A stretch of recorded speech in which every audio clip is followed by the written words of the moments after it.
All right, so welcome back. Technically, episode 2, episode 1 for Mr. Chuck. Yep. Hey. I'm Vykyng, Yeti. Even though the episode 1, still hasn't published yet, we're going to call this episode 2 for now.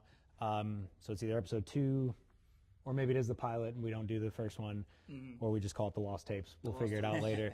I like that. So we recorded a first full episode and immediately decided we could do better, which is kind of how jiu-jitsu works. Which probably tells you everything that you need to know about how this is going to go in general. So I'm looking forward to it. So this is what it actually is. It's a couple of coaches. We got a practitioner as well today. Our producer, Chuck. We're going to talk about jiu-jitsu, what we see on the mats every day, and probably say a few things that we're going to regret later. So if you train, you'll relate to it. If you don't, this will explain why we're always tired and slightly injured, and we still keep showing up anyway. Yeah, let's talk about the cold right now. It's What the heck, insanely it's insanely What's cold. going on here? We're in sunny Florida, and it's 62 degrees in the gym.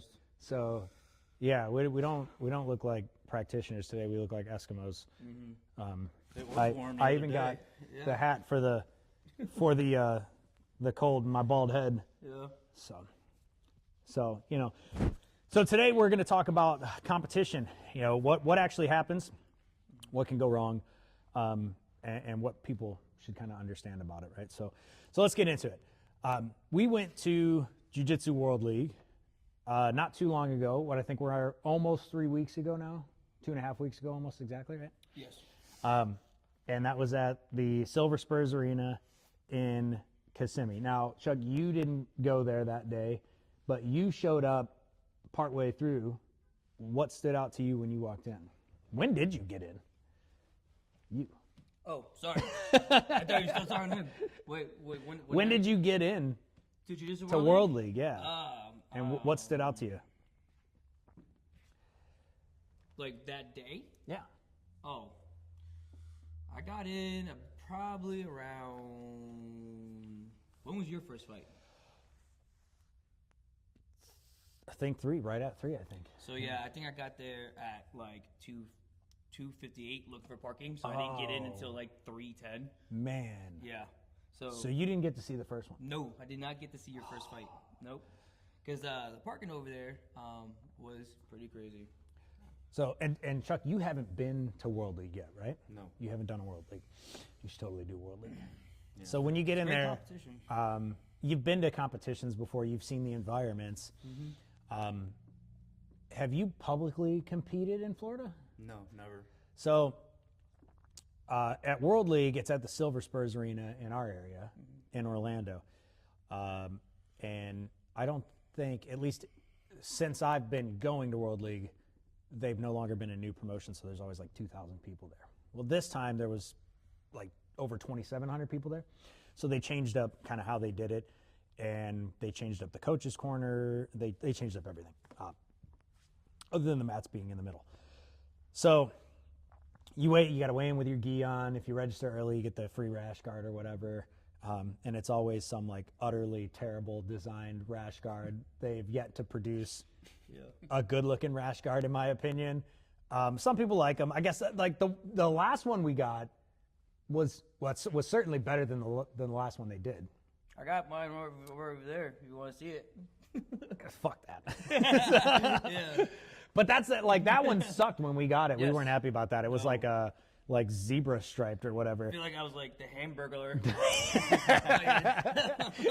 You know what the hamburger looks like? The last one makes my wife, who's already Asian, look like an anime character.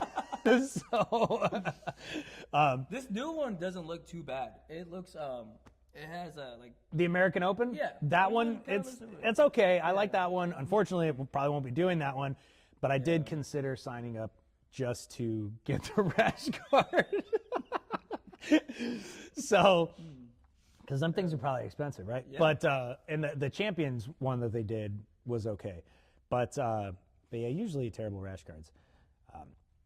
So anyway,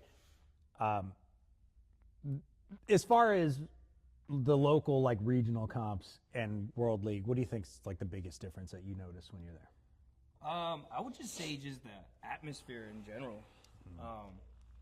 There, between like a local comp and then the Jiu-Jitsu World League, you can see how like a lot more athletes like hold themselves. Yeah. It's just you can tell like, hey, I'm there to fight. You know, they're usually practicing probably for like, you know, IBJJF pans or getting ready for Worlds, and they use JJWL for it.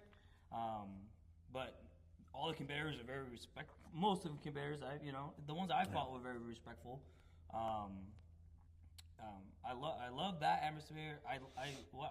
What I did like the most was that they have a camera on your mat.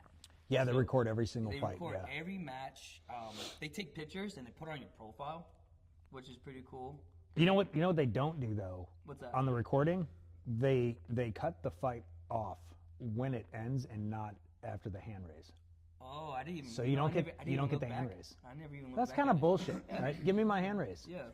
Right. Yeah. I like a lot of us go to, like you said, there's kind of a Jiu-Jitsu World League, especially in our area at least. It's a higher level, especially than going to like your local high school, and so they they record the matches and everything, but a lot of these guys that are going, they don't go with anyone, right? Or they go with kind of like the homies, and nobody's coaching each other because there's over 24 mats, and you're all going at the same time. So you can't coach the homies. So I don't have anybody to take pictures. Right? When I go out and deliver the smoke, there's nobody there going like perfect shot of the hand raise. And I'm like, that's fine. They record the matches, but they cut it off early, and you don't get to see the hand raise. And they're really strict about who goes over that fence, too. Yes. Right. So, like your local comp, you have people who can crawl over and they'll take pictures of you, record you. Oh, and yeah. They have it like blocked off, security. Well, you know, when you go to the high school, nobody even cares. Yeah. Nobody. They're just like, you want to coach this kid? That's fine. That's true. Like, yeah. They don't even know who it is. Like, there's a kid by themselves. Mom and dad are off doing something. The coach is like trying to coach 2 mats at the same time on the other side of the gym, and the ref's just like looking at. Is anybody of legal age interested in shouting at this child for the next 3 to 5 minutes? Yeah. So, but at World League, yeah, it's very different. They did change it. The very last time was purple, brown, and black. But prior to that, it was just brown and black. Right. That was able to be on the inside. And so now, I guess the purple belt pimps are being thrown a bone. I wonder, metaphorically speaking. I wonder because they have just more athletes this time. It could be, yeah. Well, they had hundreds more. Yeah. Hundreds more. So, the tournament itself, it's like it's ran well for the most part, but last time they kind of screwed some things up. Yes. I think the bullpenning that they were doing was a little bit too early. I think they were just kind of nervous that people were going to miss their fight, so they call you down, and you have to go to the bullpen, and like you're like in line waiting for the roller coaster. You know what I mean? And you're just penned in like that, like you're at Busch Gardens, but everybody's screaming. You're in line. You don't know what's happening next, but you know you're going to be screaming too, like internally at least. Yeah. Right? So, but I think they did that a little bit too early this time. They also had some refs really miss the mark. We had some of our youth competitors fighting, and refs that were just not paying attention. I noticed a trend last World League of a lot of refs that, like, we had youth students actively rolling, and the refs like, looking anywhere else. That's not good. We had a student that was so insanely close to breaking another competitor's arm, and the ref, like, I have a picture of it. And you can get like the refs like from the chin down, but you can tell from the chin like he's clearly not looking at, because if he was, his face would have been in the picture because he would have been pointed downward, you know. So he's off looking into space, and I'm like, ref, he's gonna break that kid's arm. And the student stopped and like looked at me, oh, I don't want to break his arm, kind of thing, you know. And I'm like, no, do what you got to do. Do what you got to do, you know. And obviously, like, I don't want the student to like rip the submission even in competition on a child, but apply the pressure. You know, if the ref's not going to look and the kid's not going to tap, apply the pressure. And I'm like, this kid is going to get hurt. Well, our student ended up releasing. They were merciful, and they ended up losing position and the fight because of it. And I was actually proud of our student, you know, because they took the moral high ground there. Yeah.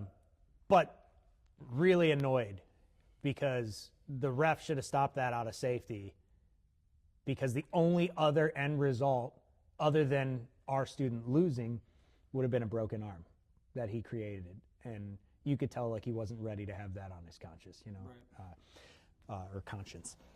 Which, like I said, it's fine. Not mad at that student at all. I think he did phenomenal. And I'm glad. You know what? I'm more proud of him for taking the loss and not actually injuring the kid than getting a win to do that. So, but the refs, man, they needed to pay better attention last time, for sure. Just for the kid's safety. Seriously. My ref, however, was actually awesome. My ref, when I went on, was awesome. I got injured at World League, and even after the first fight, before the injury happened, we came off the mat, and he was just like, you guys were like my most respectful of the day. You guys are really awesome. Like, what martial artist kind of thing, just pumping us up. And I was like, well, we're brown belts. You know, you've been reffing white belts all day. You know, so yeah, we've been doing this for a minute. Yeah. So my comp, actually, first time, for the record, first time I've ever rolled in my proper division in a jiu-jitsu competition.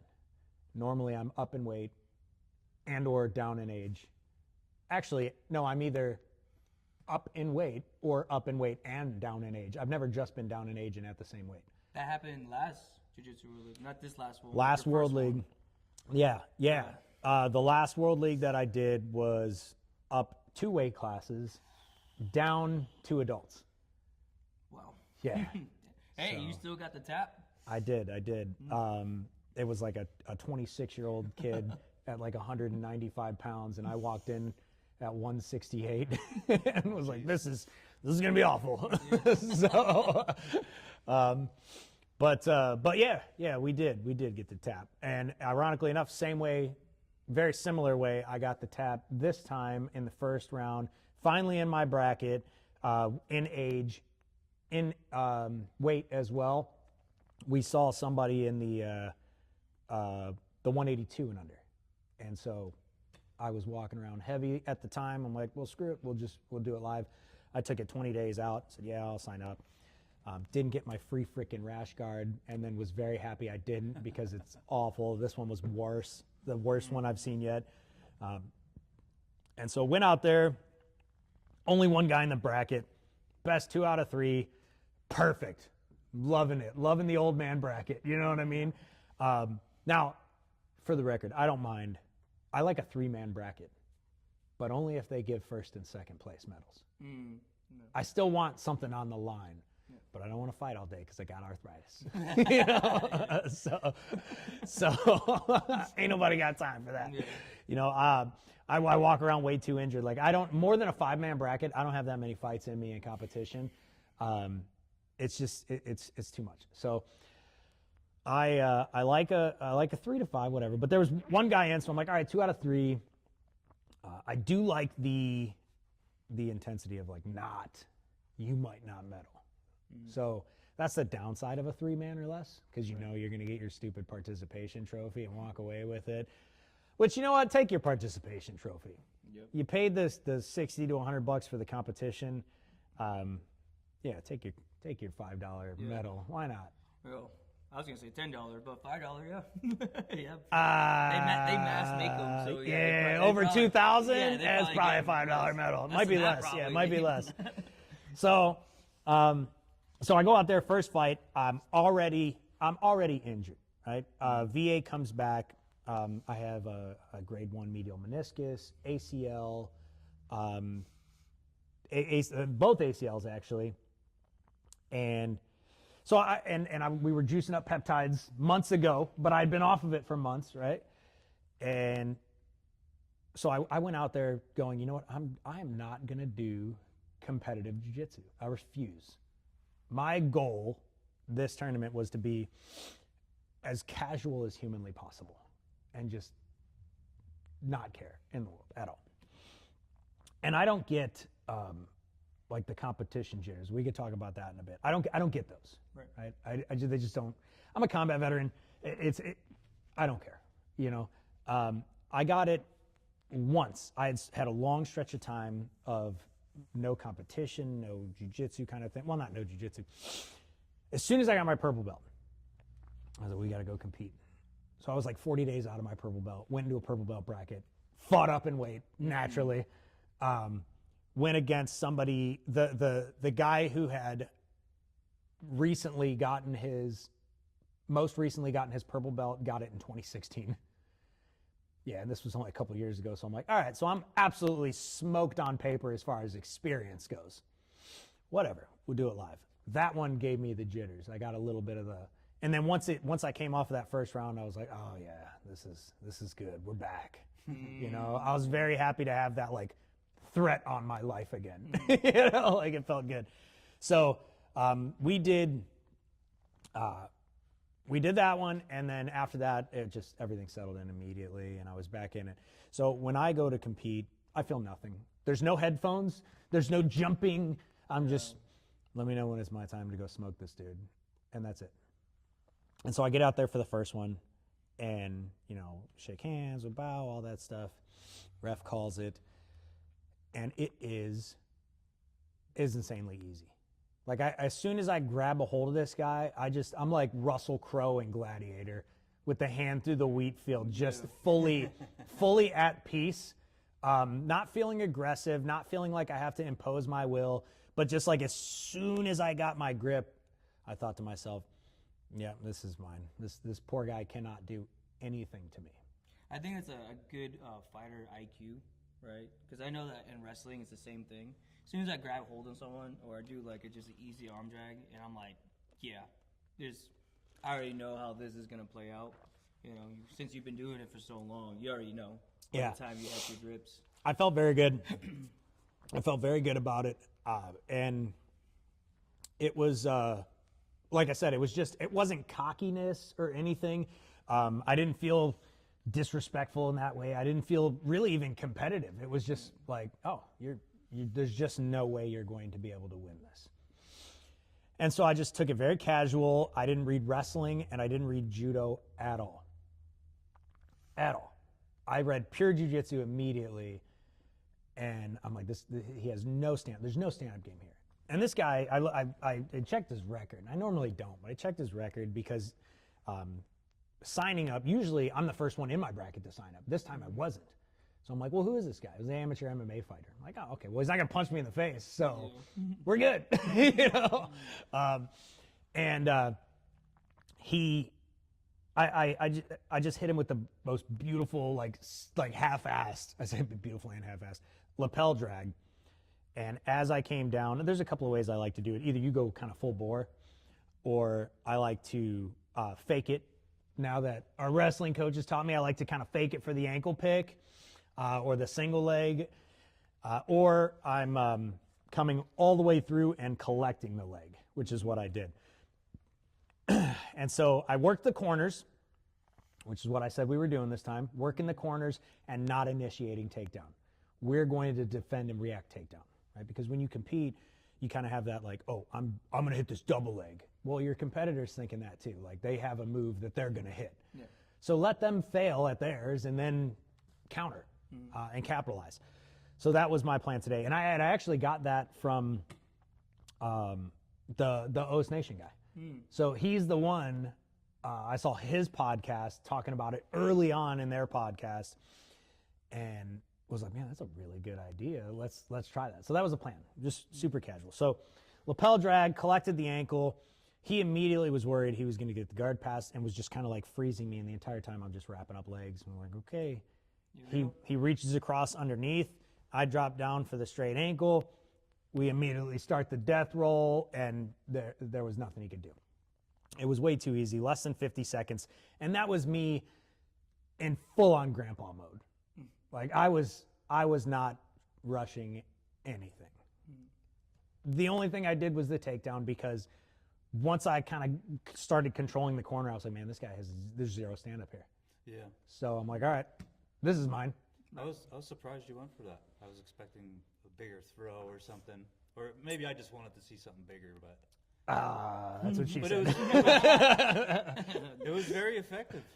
Yeah, you got to see the full video of the roll. It seemed like a very easy win for you. It was. Yeah, it was effortless. And honestly, like, that lapel drag that's the bread and butter. That is absolutely my go-to, because it doesn't matter if you're reading wrestling or reading judo or reading jiu-jitsu in the stand-up, it's all timing. It's all timing, and it's such low effort, such low output. And there's a lot to do from it. And if it fails, you usually end up just in guard. So, like, there's not a lot of, like, catastrophic outcomes in the lapel drag. Yep. So it's very low risk, high reward. So yeah, absolute bread and butter for competition for me. And so yeah, easy, brought him down, no problem, and going at the speed of smell with the entire fight. Well, then we get back, and before I say that, the coolest part was, I get off the mats, I turn around, Professor Mark's on the other side, on his gym, or on his mat, waiting to compete as well. So it was the first time in history at all that the head coach of Zephyr Hills and the head coach of our sister school in Dade City and the head professor of our entire association were not only, like, at competition together. Well, we've been at competition together, but we're actively, like, competing in the same day, which was really cool.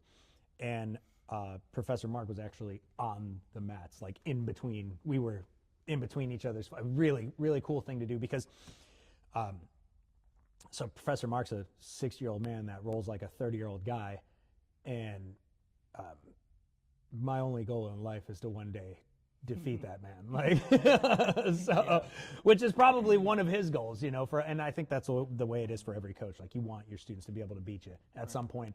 Otherwise, you kind of feel like you're not teaching them enough. Right? So one day I will kill him. But no, it was really cool to see him on the other side. He was out of bracket this time, and still hit the podium. I think got silver. And then I ended up silver as well, because the second round, same guy, less than 10 seconds, dude throws the worst guard jump right to the knee. I saw that one. I was there for that one. You were there too. for that. I felt it. I was like, oh god. And I've already got the torn ligaments in the knee. I've already got the bone condition, and on top of arthritis and all the stuff that we all get. And I went out there thinking, you know what? I'm going to do the same exact thing. The same exact thing. Like, why change the game? Yeah. And a lot of the times I will, but I'm like, I was unbelievably, like, at peace and effortless. I'm like, I'm going to do the same exact thing. I thought about changing my game. Like, he knows what I'm going to do now, so now he's going to be ready for it. So I'm going to do it again, just to fucking rub it in his face. Right? So even though this is the game, you can't stop me. That was the plan. Well, he stopped me. So 6-7 seconds into the round, right? Like, double collared me, and just right, and the trajectory was all off. I looked back at it and was hoping for, like, an upward at the hips. It was all just right above the knee, and just folded it, fully dislocated the knee. And so, I'm not saying he did it on purpose, but the way he rolled off and walked off the mat, I don't know. It seemed too natural for him to do that. He did. There wasn't a, like, oh my God, are you okay? Nothing. Like you normally do. No expression. It was, No very, face. very like a ninja roll away, as I roll was away. like writhing in pain, So you didn't- and just like walked off. Yes, that's the part that really got me. Yeah. But the ref was great. The ref, like, stopped. He was like, don't move. As I came down and, like, stretched back out, you can kind of see, like, my ass goes up in the air. I almost kind of, like, start a berimbolo as I'm popping the knee back into place. And it was fun. So, he's like, don't move. And I was like, nah, I'm fine. It just hurts a lot, like asking me what happened. I was like, yeah, no, it dislocated. It's out. It's like, I'm good. I'll just let me, sit up or whatever. And then the competitor comes back and the ref gets ready to shoo him away. And I'm like, I give him a dap, hey, no hard feelings. That's what we're here for. We're engaging in hand-to-hand combat, simulated murder. You know what I mean? Right. You incapacitated me. You took me out. You accomplished the mission. So, and as a competitor, the stakes are high. So it looked a little intentional. Aren't you supposed to kneel and face away from your opponent if you injure him during competition? Yeah. That is the normal etiquette, and sometimes they do face towards as well. Mm-hmm. Now, I believe he came back and knelt facing towards me. I think his coach sent him back out, and then the ref shooed him away after that. So, but yeah, he had no intention of hanging out after he did it. So, so obviously round's over, right? I'm done. It counts as a submission. So medic comes over. Julio, one of our purple belts, was in my corner. I think he was on the outside, actually. I don't think he was in. I don't think he was coaching. Yeah. No, he was an inside. He did come inside. Okay. I didn't even think about that because I had no, in my brain, I was like, I don't need any. I'm good. I was very happy. But yeah, so he comes onto the mat. Him and the ref, the medic, they hobble me off into the medic's chair. They sit down. They start moving, checking everything. And long story short, turns out torn MCL. The knee was dislocated. The tear in the medial meniscus increased, and then the LCL on the left is torn as well. And here we are. Oh, also, the best part, top of the tibia is broken. So I have a degenerative condition in my bones that's more of an adolescent thing. And most people, they grow out of it as kids. I grew into it. Not worse. Thanks, Uncle Sam. Thanks for ruining my jiu-jitsu career. God bless America. Thank me for my cervix. So my knee at the top of my tibia is actually kind of disintegrating. It's almost like Teutonic plates, the bones are rubbing against each other and just falling apart. So it actually kind of looks like my knee has shrapnel in it. Well, there was a large piece of that was filleted out already, and he finished the job there. So this huge bump that I have, it got duller and it got lower. So I went away. Yeah, he kind of fixed me. If you're just looking at it, if you're just looking at it from the outside, it looks a little better. If you look at it from an X-ray, aesthetically. Yeah, aesthetically, yes. It was an aesthetic improvement. Surgical though, not so much. Although they don't want to do surgery because apparently it's considered elective. That seems crazy to me. So they don't want to touch the bone because of the condition I already have. Mm-hmm. They're not interested in the ligaments because apparently it's considered elective, and so the insurance just doesn't pay out high enough, I guess. So Julio, same guy. Julio sent me actually it's probably right here. Yeah, right here. He came into class yesterday and recommended the doctor. I got to go make an appointment, and he said that he will operate and fix me.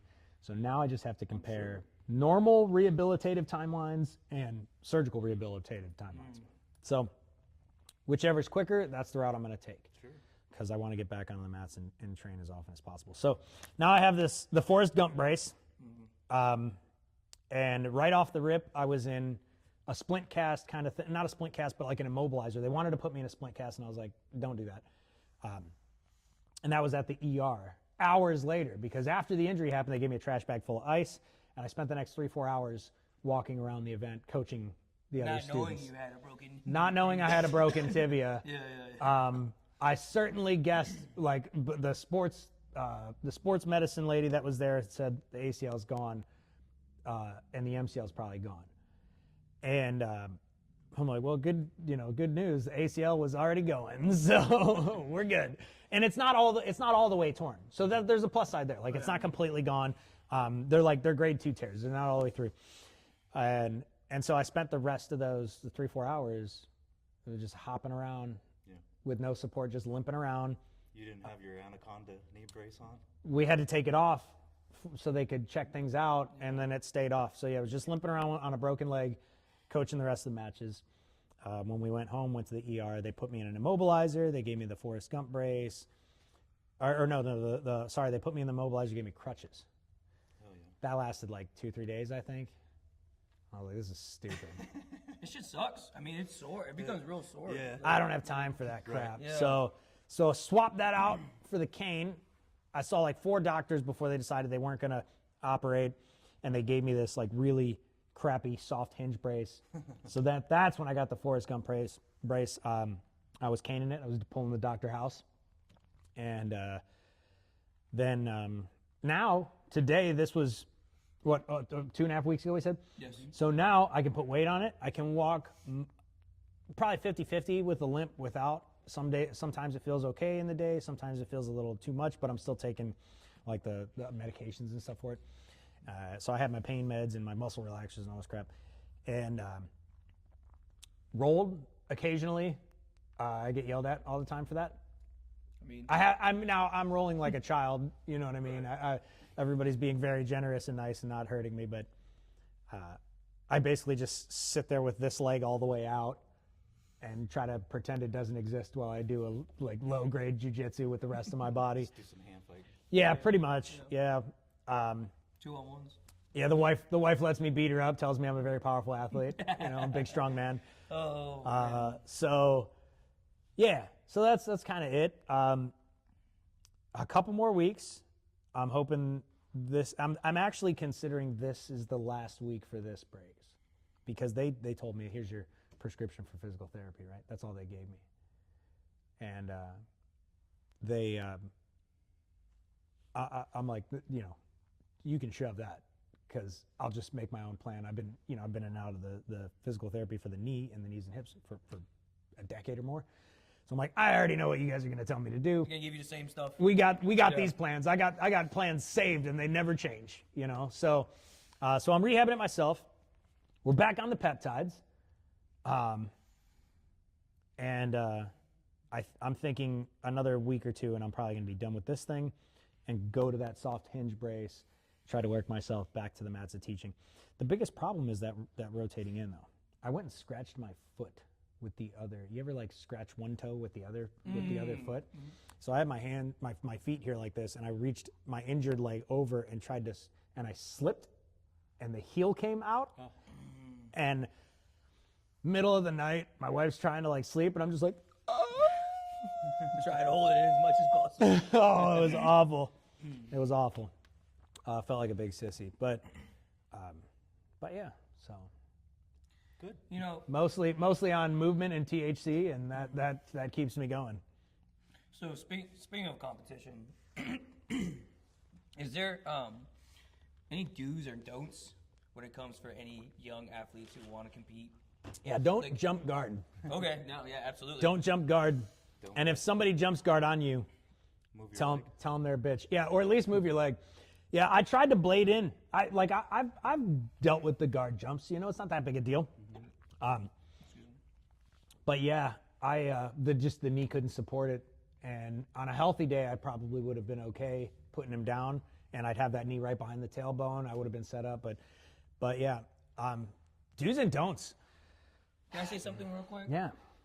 Moral of the story: don't be a puller. We don't like. Don't be a dirty puller. Yeah.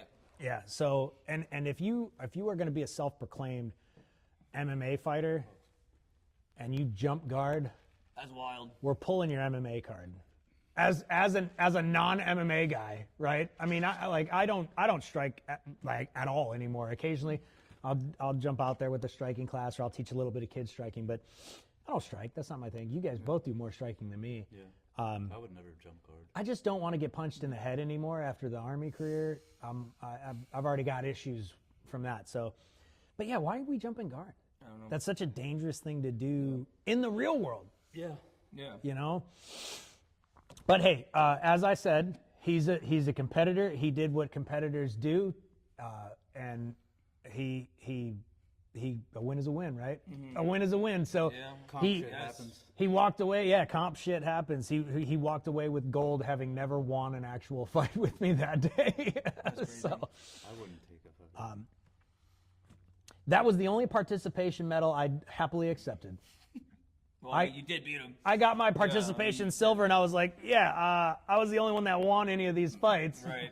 I got on jiu-jitsu, right? Right. He took me out on injury. So, yeah, I'll take my participation trophy and go, thank you.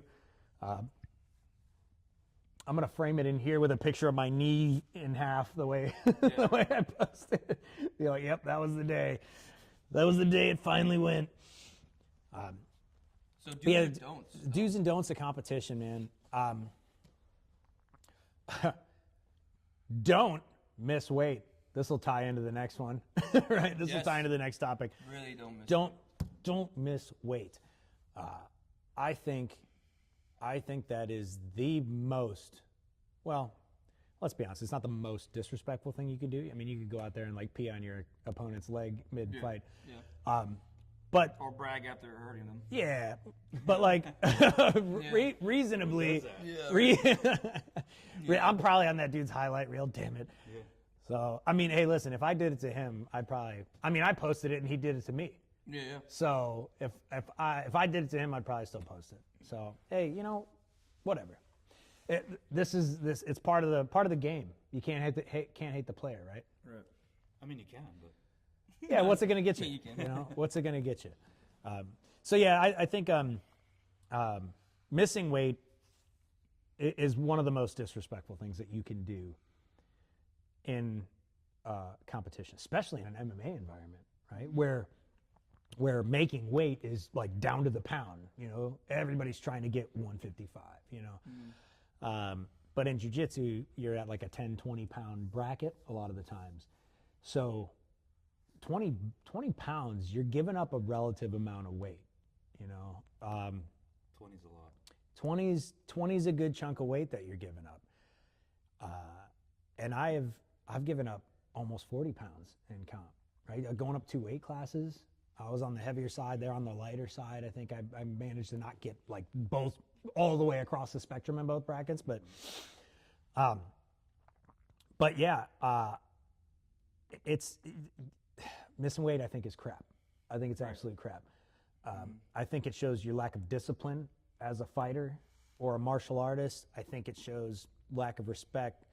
Put some respect on it. Lack of respect to your opponent, the promotion, and your team. I think it's no good. I think it's no good. Missing weight makes me unhappy. I've never missed weight in my life. Never will. You missed weight? I Son of a missed bitch. weight in wrestling a long time ago. Excuse me. Great shame upon your dojo. I missed it by 0.1, and my wrestling coach was like, "Okay," and he made me wrestle up because of it. It was a Good. punishment. And that's what you do. He made me wrestle up. That's what you do. You get punished for that. I did get punished for it. And at least 0.1 though, I mean, and as a kid. Yeah, I was cutting severely a lot of weight, which is, don't do that, very unhealthy. However, it's old school wrestling. But yeah, it was just one of those days where I just couldn't shut it off. And I just wouldn't go. 0.1, man, that's tight. Yeah. I don't want to make an exception because I feel like missing weight's missing weight. Yeah. I mean, it is. It's At the end of the no day, bueno. At the end of the day, it's still missing Yeah, weight. you know what your mission is. You got to make your mission. Yeah. But I'm talking like pounds. Yeah. Pounds. If you're missed by pounds, that means you didn't care at all. You just, you hit the fucking button and you didn't give a shit. Yeah. And that's, I think that's crazy. So number one, don't miss weight.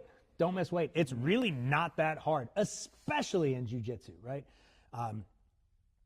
Again, in an MMA environment, those guys are on a strict regimen. Like you're trying to hit a number. Yes. In wrestling, you're trying to hit a number. Yeah. In jiu-jitsu, you're trying to hit a number somewhere in here. Yeah. So in wrestling, what your weight class is what it is. You don't get like 135.9. It's 135 and that's it. Or you could be 134, but you cannot be over 135. Yeah. Yeah. So Yeah, and I think It's not hard. It's not hard to make weight. And in jiu-jitsu, if you're not making weight, you have one super simple option. Change your freaking bracket. Yeah. And go up. If you're gonna be lazy and undisciplined, fight up. Fight up. Don't cut weight. That's the beauty of jiu-jitsu, right? You don't have to cut weight. Yeah. Don't cut weight.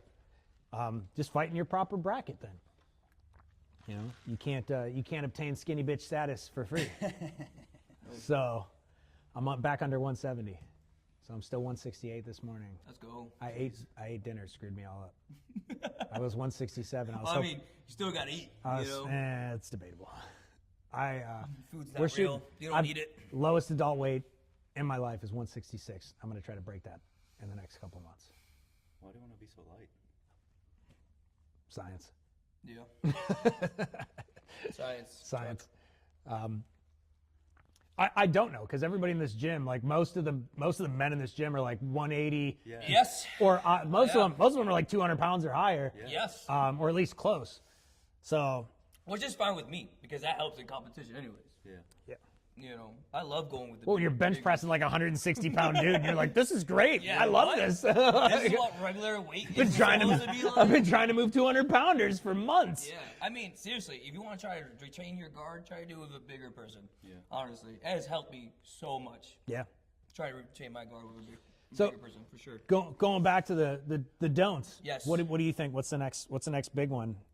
I think don't change anything that you've been doing. Like, don't experiment on the day of. Oh yeah. Sure. Like new pre-workout, new snacks, new anything. Right. Whatever you've been doing, keep the same thing. Yeah. That's not a time to experiment with anything at all. Because that's gonna mess you up. Either you took a pre-workout that has too much stimulants, and then next thing you know, you're throwing up coming off the mat, or you throw up on the mat and you lose that way. You know. Yeah. Because that does happen. So I think that's one of them. Don't change your regimen. Keep it the same. Yeah, I like that you mentioned that over the game, because I think like the easy answer, right, is like don't change your style. Mm-hmm. Like if this is what you've been drilling and going and like driving home in the gym, that's the stuff you should be doing. Right. Don't wait. Like a lot of competitors, a lot of beginning competitors, like I said, they're going to shoot that double leg. They're going to do this technique or whatever, and it doesn't work, and they shut down. Yeah. They shut down, and they don't remember they don't remember your training. You know what I mean? Like go back to what you were doing, and they go, "Oh, well, I'm here. I'll just have to figure out from." No. The only thing you need to ad-lib is how to get back to your game. That's it, and then go back to your game.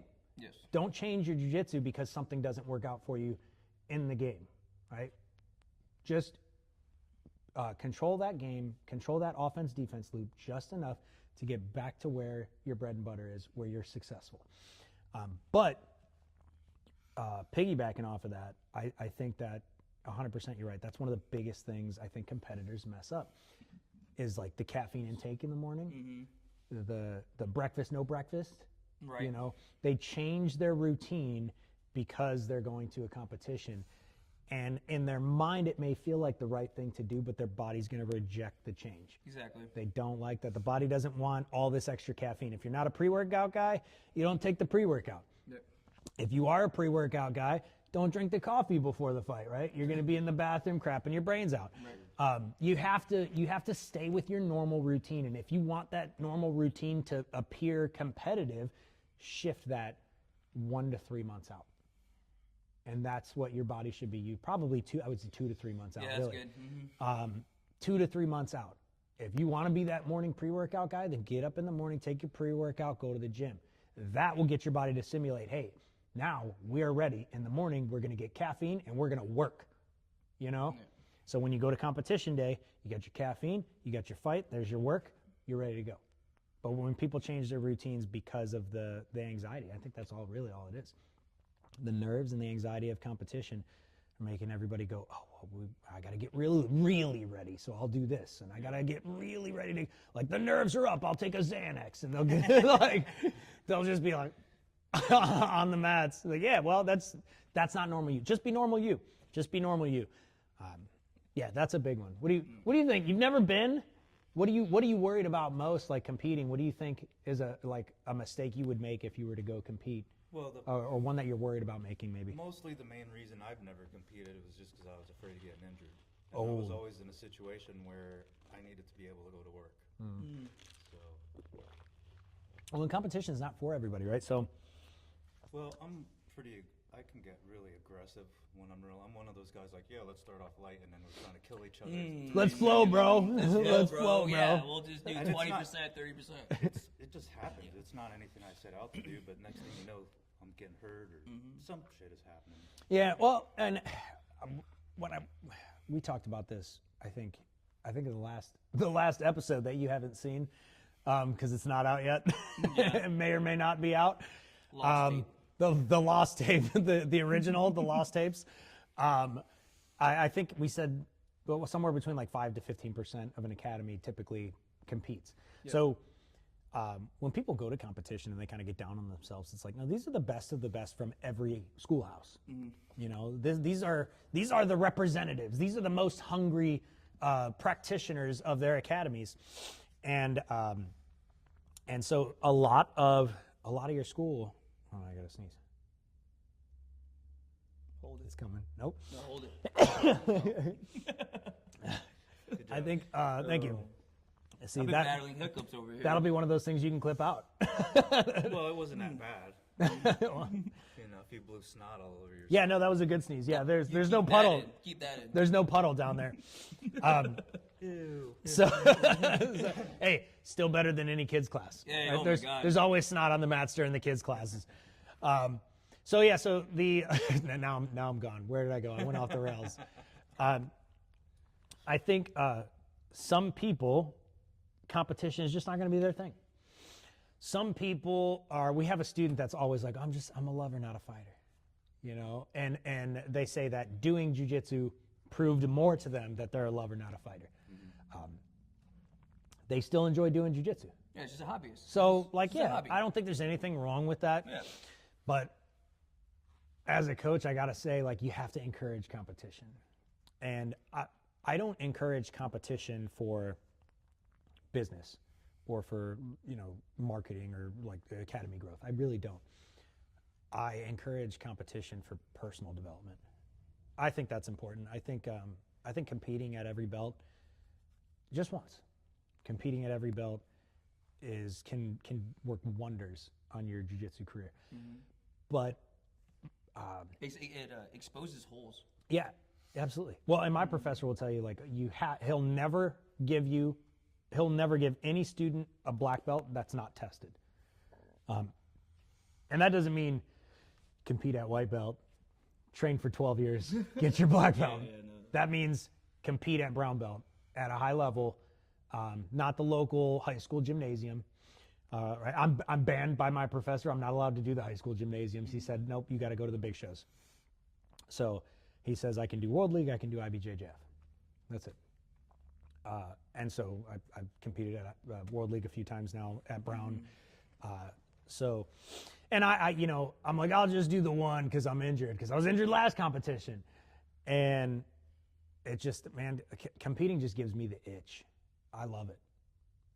I don't like doing jiu-jitsu for points, but I like doing jiu-jitsu competitively. Does that make sense? Sure. So, but it's not for everybody. Some people just never hit the competition mat. They're not interested, which I think is okay. But yeah, going back, I think, cutting the weight or missing weight is huge. Changing the routine. Yeah. I think another one is not taking it seriously. I think that a lot, this may actually come as a surprise, because I think most people think first competition, you're going to spend, like, I signed up 2 months ago, and you're going to spend every day just nervous as hell. And they go and train, and they do their twice a week, and then they get to competition and get smashed. You go, well, what happened? It's kind of on you. You didn't actually put yourself through fight camp. Right. And yeah, it's not MMA. You're not going into the cage. But you have to, when you sign up, you have to take that seriously. You have to take yourself seriously and go, hey, from now until then, I am on a grind. Yeah. I am on a grind. And that grind isn't just, I'm up in the numbers, I'm showing up 3 times a week now. No, but what are you doing with that training? You know, you have to train with intent, with a purpose. Go in there that entire block of time and expose all of your fundamental holes, all of them, right? Does my guard passing suck? Does my guard retention suck? You know, can I not escape bottom side, right? That's where we all go to die, right? These are things that you have to exploit, and you have to be comfortable exploiting yourself to find that so that you can prepare to handle it in the competition environment. I think that's important. I also think not just jiu-jitsu, like, yes, work on your jiu-jitsu, but hey, work on your running, work on your conditioning, work on your strength training, right? Those are all techniques, like it or not, right? Like it or not, strength is a technique, right? It's not, and people Says the strongest guy in the room. No, there's stronger people in the room. Oh. Not yet. Oh, not now. No, thanks. But strength is a technique, right? Yeah. And so you can have really good technique in jiu-jitsu, but you know, someone can just put you up in air jail. There's nothing you can do about it, right? So What happens when they just stand up? yeah, exactly. So That guy's a good example of strength in jiu-jitsu. Sean. Yeah, Sean Mellison. Yeah. Mellison? Yeah, he's teed up. He's juiced. That's what. But Say yeah, only a little. absolutely though. Go hit the weights. He's a phenomenal athlete. He is, You know what I mean? I certainly wouldn't take him on without the tee anyway. You know what I mean? Like it's not going to change that much. But yeah, I think for the sake of maths, right? I don't maths well. If you got one fight, that's a 5-minute fight, you need 15 minutes of cardio in the tank. absolutely. You know, multiply that by 3. Whatever you got going on in your bracket, multiply it by 3. That's how long you need to be running for. Because that adrenaline dump is going to take out a lot of that. It's going to empty most of that tank. Especially that first fight for everybody. People are not prepared for that. They hear about it, they're nervous for it, but they really don't understand the feeling until you get that first like adrenaline dump. Which reminds me, the other thing, warm up. You gotta warm up. I don't warm up. I know, yeah. But I warmed up last time, actually. I did. I warmed up last time. And look, you're in a flow state. I was, yeah. You That's a know, good point. Damn it. So, warming up, you might be like nervous, right? Most competitors who go out there nervous and they're in adrenaline, they think they're ready to go on the mats when their body's still cold. That means your central nervous system is not prepared to go on the mat like that. Science. I know, right? Boom. He's showing that college degree there. That's CNS. Hell yeah. Right?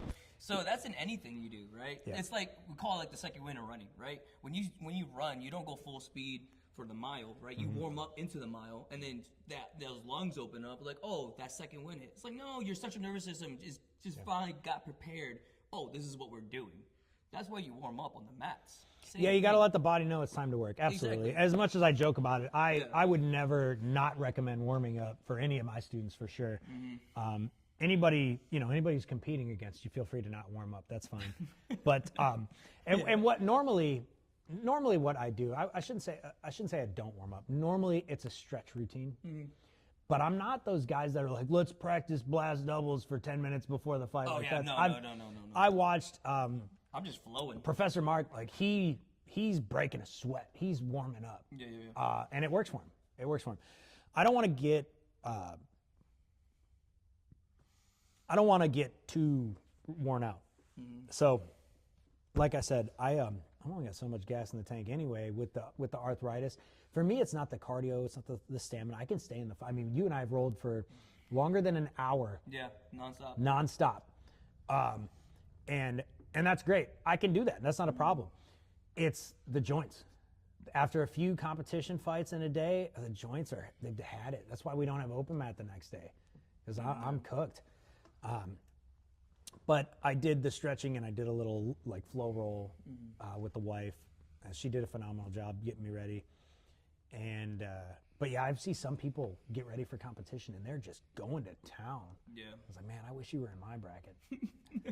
You going to muscle failure now? I'm going to torch you. It's a slow death with me, right? Just cook. It's a slow death. I don't. There's no John Wick here. There's no John Wick here. No cool fast kills. Like, no, it's a slow death. Yeah. You know. You're gonna see everything happen Yeah. in real time. Yeah, absolutely. Yeah, you're gonna smell it. You're gonna smell it coming. Yeah, it's awful. But that's my style. I like it. Not quite as slow as Julio. Talk about that. I like to move a little more than that. Yeah. But yeah, so you know, that's why I think those are some big things I think that people get wrong.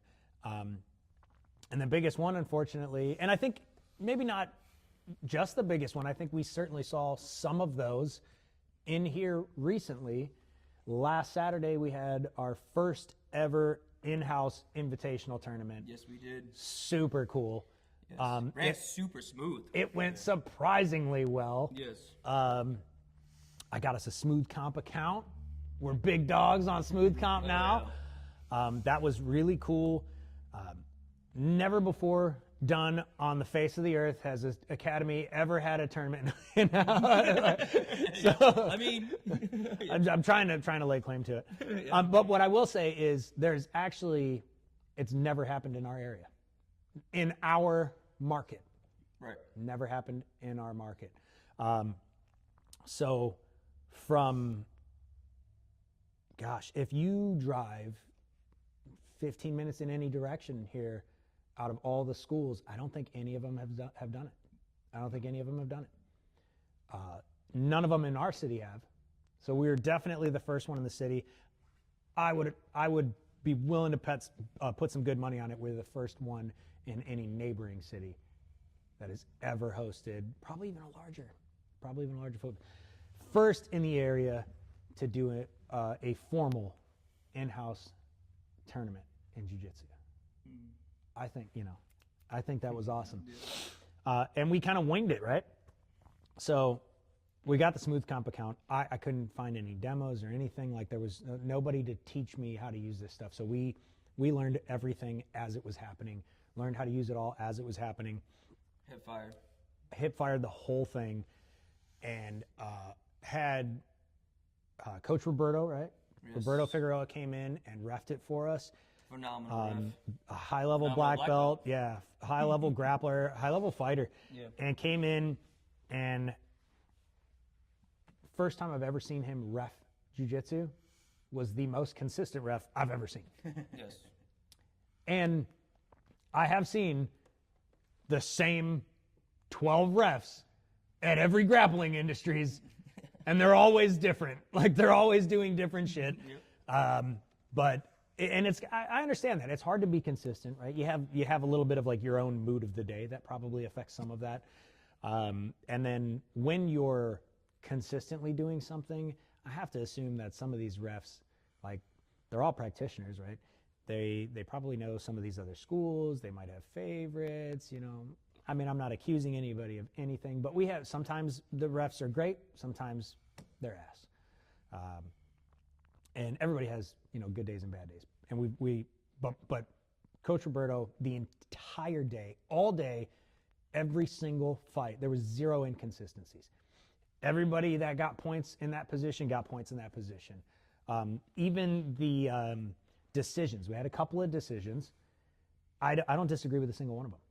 I don't disagree with any of them. I think I certainly, like, we had a couple of, and they're all our students, right? We had a couple of students that won or lost by decision. And as the coach, I certainly felt like some of our students needed a win that day or needed a loss, I think. And that didn't go exactly the way that that I had pictured necessarily. And most of the time, it was to my happy surprise. But, and not that I am upset when a student wins or loses, especially against my own students, but I can't disagree with any of the decisions. I think they were really good.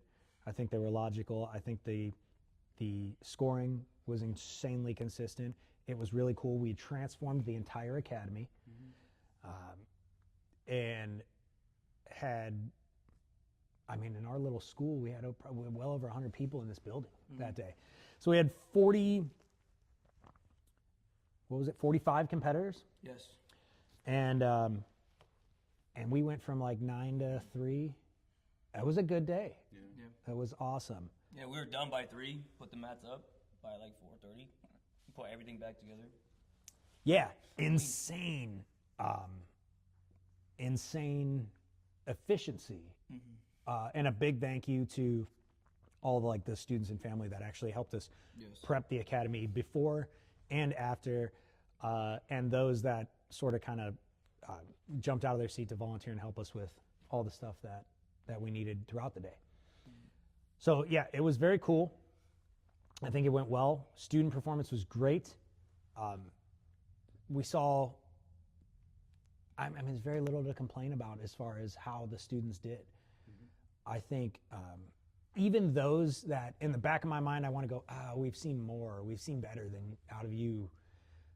We also saw that other person's A game. So was it that did we see less, or did that other person give us more? Yes.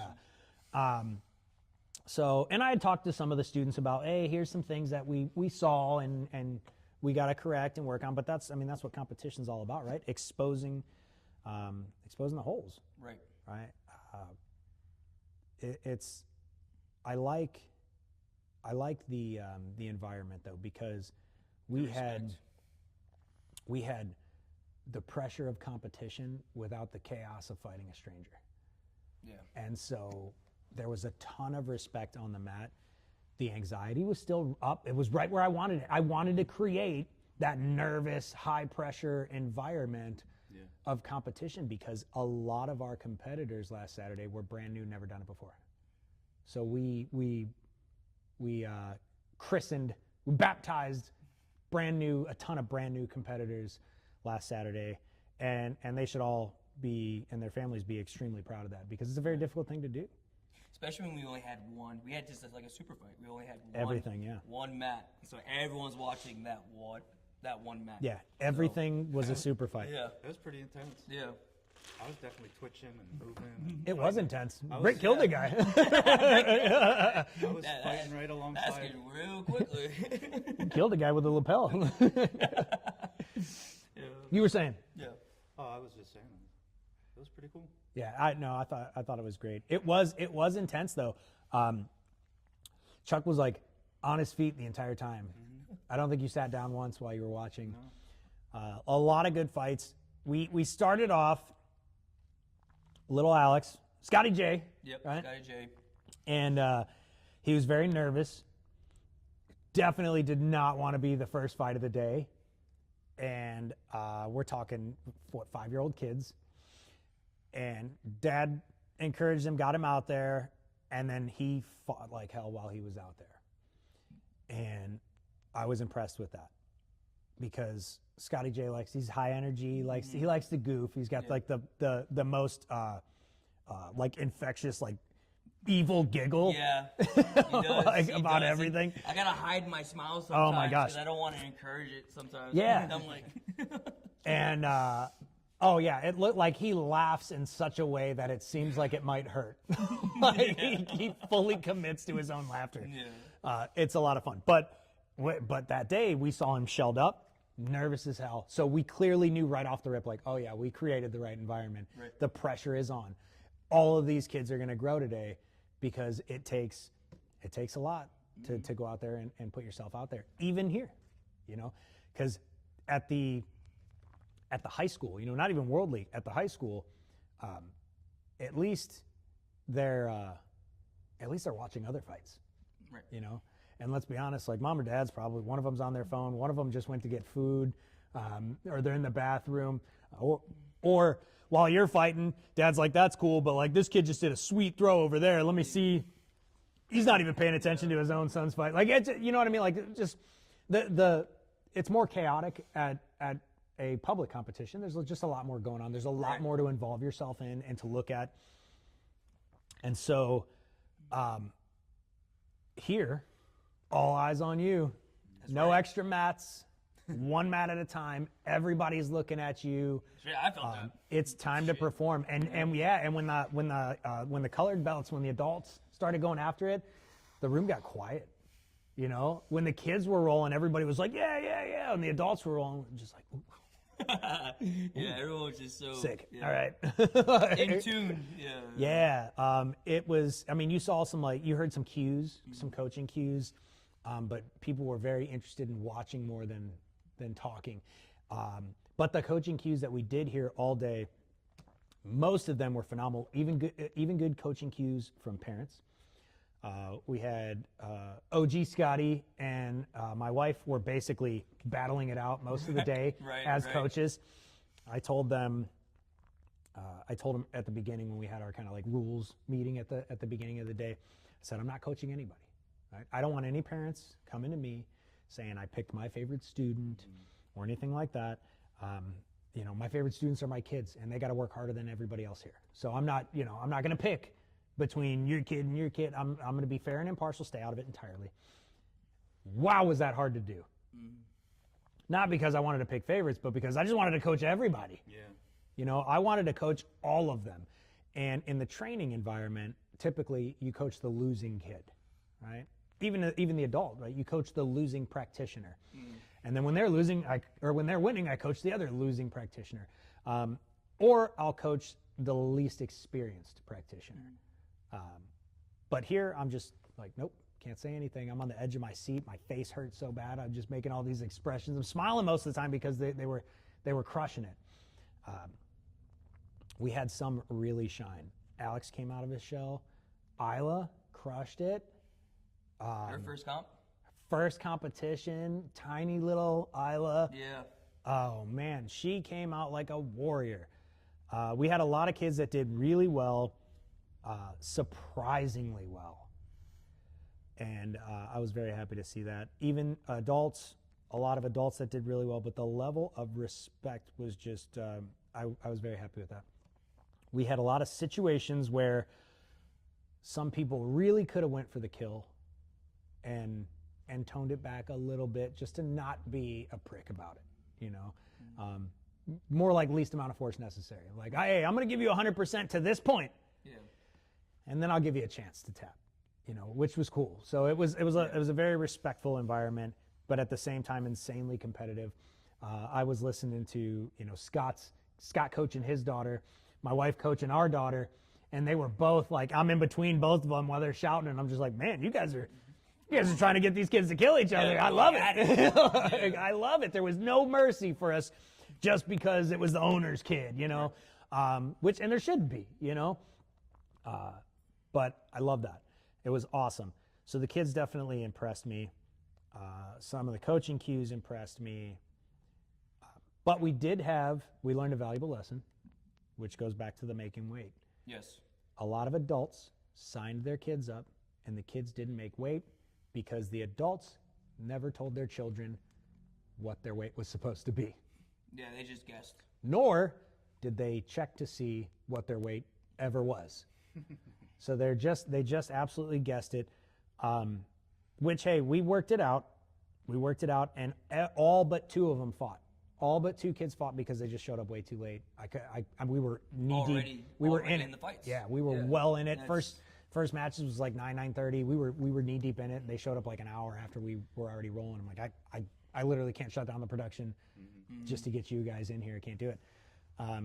So it was unfortunate. You gotta treat it like any other comp. You have to be, take it seriously. Yeah. You have to take it seriously. These other comps would have took your money, be like, sorry, didn't make the weight. Sorry if your kid. I don't care if your kid didn't make the weight. It's whatever. That's your fault as a parent. All right. I'm not saying it's the parent's fault, but still, like, you should check your kid's weight. Like, yeah. You know, a 5-year-old's not going to weigh in and say, hey, Mom, I'm this much weight. Yeah. You know. They're going to DQ you. Mm-hmm.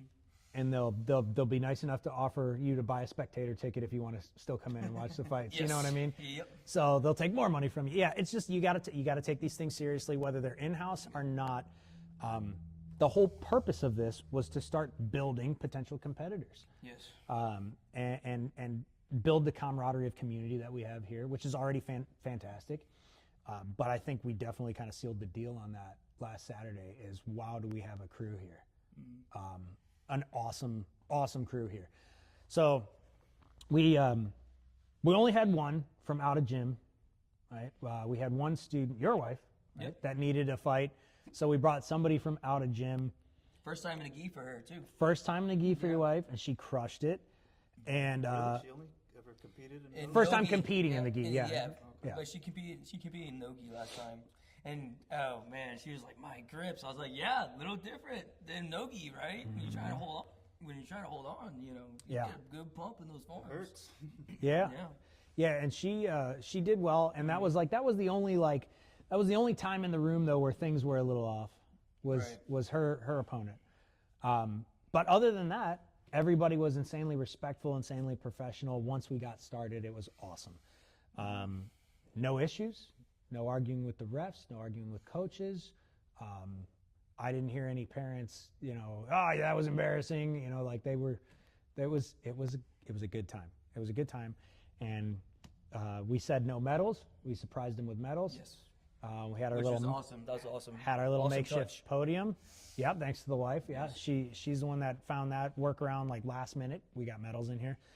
Even the big boy medals. Even the big boy pants get big boy medals. Joel's happy about his big boy medal, right? Hey, absolute division. Joel, Crazy. yeah, he went in the white, blue, purple belt, open absolute. Yep. Which Over was 100 cool. pounds heavier. Yes, outclassed by over 100 pounds, almost exactly 100 pounds, Yeah. right? Came out on top. Showed us why he's the head wrestling coach. So, I was screaming in my head though. oh yeah, I was screaming for you. Actually, I was screaming for me a couple of times. Actually, audibly a couple of times because some of these big I got guys, bench pressed a couple of times off. you were quite the marsupial. You were fast. I had to be. Yeah. I didn't want to get crushed. Yeah, you did a lot of cartwheels. I did. Yeah, not involuntary cartwheels. Those are called survivor cartwheels. Yeah. Yeah. And there was a couple of times where I certainly thought I was going to get pancaked on the scoring table. And I'm like, there's not a lot of You can't move that. not a lot of fast movement happening out of this guy today. So I'm like, we're going. At peace. If he dies, he dies. So No, Roberto was really good about resetting too. He was. oh, it was phenomenal. It was phenomenal. The only time I really thought we were going to have an injury was I thought your wife was going to rip off somebody's arm. Yeah. I thought we were going to have an actual break there, and then she was another one. She showed a little mercy. She let go of it. The ref addressed it. So again, still phenomenal mentality as a martial artist, understanding that this is the in-house tournament in nowhere, Florida, and not the world's IBJJF. You know, it's we don't need to hurt anybody here. So I'm glad. And we had medical here. So, but all in all, it was phenomenal. But I do want to go back to like talking about merciful. There was a point where mercy was not shown, and that was you looking at me the way he did. He's like, "What are you talking about?" It was you. Oh. You had Rhino, who is he's a big guy, strong guy, way too fast for his size. Yes. He is Scary fast. He's like ninja plus. Yes. Insanely What do you agile. mean? He keeps going and going too. Yeah. He has an engine. He does Well, have an yeah. engine. He just the gas tank is usually very large. You know, you can tell a couple times when he's out. He's got to go out for work, and he comes back in. He's got to rebuild it, but he rebuilds it very fast. Yes. So he has, and it's all heart. Like he's got a heart. It don't matter if the gas tank's dead. He'll throw it out. Doesn't matter. He just won't quit. And insanely humble, right? We talked about him. We talked about him on the first Phantom episode that's never been out yet. Yeah. And He can roll anyone. he's the gym anchor, change. right? Change his levels. And the when you walk in the door as a new guy, or the new girl especially, he looks like, especially if you don't understand the belt system, he looks like the most intimidating person in the room, probably furthest from the truth. Right. He's just he's a big gentle giant. He came in, near 300 pounds when he started training. He weighed in like 268, I think. So like right at 100 pounds. And it was a good match. It was an absolute barn burner. And then old coach here, 4 seconds left on the clock, can't just finish the fight. He throws the arm bar out and takes him with 2 seconds left.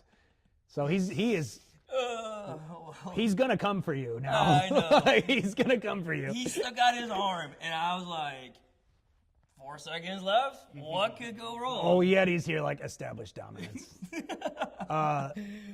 Hey, I mean, it was. I did feel bad after that. I was like, man, I should have done that. I didn't. Nope. I said that was purple belt energy right there.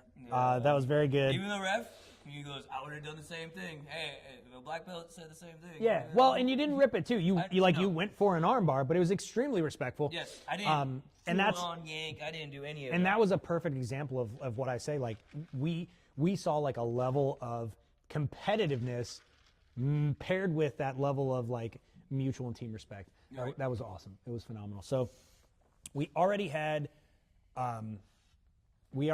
people comment. I've had so many parents come to me and say that they thought it was awesome. The kids thought it was awesome. They had an excellent time. When are we doing it again? So when are we doing it again? We're gonna have to plan number 2 already. Yes. So, and first we have, we got our little promotion day coming up for the whole squad. Which is perfect right after doing this. Oh my gosh! Now Can I just say, I had a Julius Caesar moment, right? We talked about this. I'm sitting at the score table, yeah, and like every fight, I'm letting the ref know I'm ready to start the clock because I'm just trying to be as synergistic as possible, and make sure that he's not waiting on me for anything. And at one point, I'm here, and I realized I'm like, oh, I'm being lazy, and then I went, oh yeah, I have this power. Kill him. So it was really cool because I had a little bit, and I of course I'm being facetious and over exaggerating, but it was very like Julius Caesar watching the Coliseum games, sitting in the box, watching everyone vie for our attention, you know. But it was, but truth be told, it was really awesome to see, even in that, like jokingly, but in that light, because I got like the best. I mean, it was almost like when the traditional arts have like belt testing days. Exactly. I got to see, it was almost like a belt testing for me. I got to see everybody in full action, and that I think that helped. That bode well for a lot of students to be able to witness what their maximum potential was. And we saw a lot of maximum potential Saturday. So, and hey, promotion day is right around the corner. Yeah, I was gonna say, as a coach, since you're sitting on the table and you get to see everything, you know, it's kind of hard during class when all the live rolls are going around. Mm-hmm. You know, you're trying to see everyone do stuff, right? And then obviously you would roll with them too, just to see what's going on, you know. Yeah. But now you're sitting at the table, and now you can see. Excuse me. Now you can see everyone, you know, at their full potential. I mean, I'm pretty sure that kind of helped you decide on things going on for promotion day. Yeah, absolutely. Yeah, it was a huge indicator. And you know, as a coach, there's no single day that's going to like reward or condemn your progress at all. And if you have a bad day, you work through it. You know, it's not a big deal. You work through it, you press on. If you have a good day, don't get cocky, don't get comfortable, right? Doesn't mean you're not going to get smashed by that same person tomorrow. Mm-hmm. So, but yes, it was an excellent opportunity as the head coach to watch like what these guys and gals are really capable of, and we saw a lot of new capabilities, and I hope that they saw that, because that's a huge thing for me. I watched the other day, Max. I told you about this too. Rolling with a brand new wrestler, who's a trial guy, but very accomplished wrestler. Max has no other training other than this academy, and he sort of, you know, he's a young teen, and this guy is like 19 years old, fresh out of the high school wrestling program, in great shape, bigger guy, and Max is like just like bottom guard, and sort of you could see the hesitation, like he didn't want to try things, and I'm like, Max, you know, get on top. You know, what, coach? I was like, get on top. gets on top, gets the sweep, hits top mount, one-step arm bars, done. Beautiful. I didn't coach him through any of that other stuff. I was just like, get on top, man. Like, just take the risk. Yeah. And all of a sudden, boom, boom, boom, boom, boom, finish the fight. And he looks at it. The guy looks at Max. He goes, man, I didn't expect that. Max goes, me either. And I go, I did. And I just walked off. And so I hope in like cases like that and the tournament like Saturday, I hope people are able to at least look back. Maybe in the moment, they're just kind of like, holy crap. But I hope they're able to look back and realize like, oh, I did reach a new level of capability that day. I'm more now. I got that 1% better, you know? I think that's important. So in competition, especially leading, like right before that competition, you're not going to learn any new jiu-jitsu. You know, that week of, that 2 weeks of, you're not learning anything new. Don't try to, you know. Right. You should have your stuff narrowed down by then. But in you know, across sports, they tell you, you fall to your level of preparedness when it comes to a competition moment. And a lot of these guys were prepared.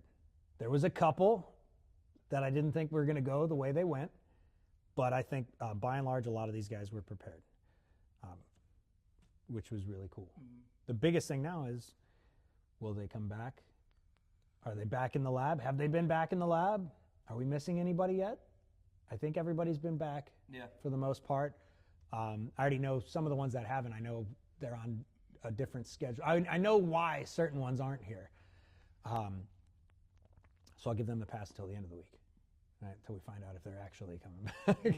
Right. But, you know, get back into the lab, improve the game, fill the holes, and keep going. So it was phenomenal. We're going to do it again. It's happening. Absolutely. We're doing it again. Absolutely. When? I don't know. We got a lot of things coming up. We've got our promotion day. Yes. We're trying to work out our first summer camp. Yes. So that'll be cool if we can put it together. Hopefully I'm somewhat mobile by then. Roll into the summer. Our roll into summer event. Right. Yep, we're doing number 2. You guys were both at the first one. Yeah. Right? You went to the first one, didn't you? What was that? I think you did. With Roberto's seminar? Yeah. Roberto's So we're gonna do. It was We're right gonna. after I first started. That's right. Yeah. So we're gonna do it again, and we'll see what happens. Yeah. Roberto said maybe, possibly, Angel. He said he's got a guy. Yep. He's got a guy that is. He said way better than him in the terms of pure jiu-jitsu, and I'm like, well. He's really good himself. I'm terrified. Yes, exactly. One black belt. You got a guy like, crazy. but not just a black belt, but like you got a guy like Roberto Figueroa telling you that he thinks somebody's way better than him. Yeah. Well, you're gonna die. Yes. You know? Yes. I cannot wait to be this dude's cannon fodder, because I'm a guy that I don't care about being the head coach. Not that I don't care about being the head coach. I don't care about the relationship of being the head coach and being the top dog. I don't think that's a thing, right? I mean, take Danaher, right? Yeah. Danaher's arguably the best coach in the world. Certainly not the top dog on the mats. You know, there's a lot of guys on those mats that can smoke him. Sure. I mean, because Gordon Ryan's arguably the best in the world, which, you know. Talked about that turret again. We're going to have to stop bringing him up. I hate that guy. I just hate his character. That's it. Speaking of, what's it called? Top dog, right? In the gym. One thing He's that like, acknowledge me. One thing that grinds my gears, and you see it all the time because you talked about it before, right? And we had to talk about it in the kids class yesterday. If you're the bigger person, stop going for the smaller people. Oh, absolutely. You know? Yeah. Like, you're not going to get better that way. You know, you're just feeding your ego at that point. Well, you're certainly not the top dog in the gym if you're hunting down people that you have specific advantages on. Right. I shouldn't say if you're a top dog, but if you have more experience and you're just looking for the new guy every single time, you know. Yeah. You know, you're not going to get better. We talked about taking the little guy seriously when you roll, right? And this is, you know, as a little guy, when I roll with like the teen or youth students, take them seriously. You know, the kids group, you know, you're going to play a little bit more. Yeah. Absolutely. But A little like more catch and release. But like the juniors group, like you have to take them seriously. And I don't mean like you got to fight them for real. I mean, you have to put them in a mindset that you are fighting them for real. Like Right. you discourage somebody when you roll with them and you just act like nothing matters. Like sometimes we just have fun and play with the kids and like, all right, I'll hold the belt with this hand and I'll fight you with one hand or whatever. And we have fun with the kids. But the vast majority of the time, you do jiu-jitsu with these guys. You know, if somebody's that much smaller than you or that much newer than you, and you could just sit there, what are you getting out of that? And what are they getting out of that? That you're killing their potential future passion for jiu-jitsu by doing that. You're potentially shutting down your passion for jiu-jitsu because you're over there going, oh, I'm just the best there ever was. And why do I even do this? I can beat up on everybody. It's useless.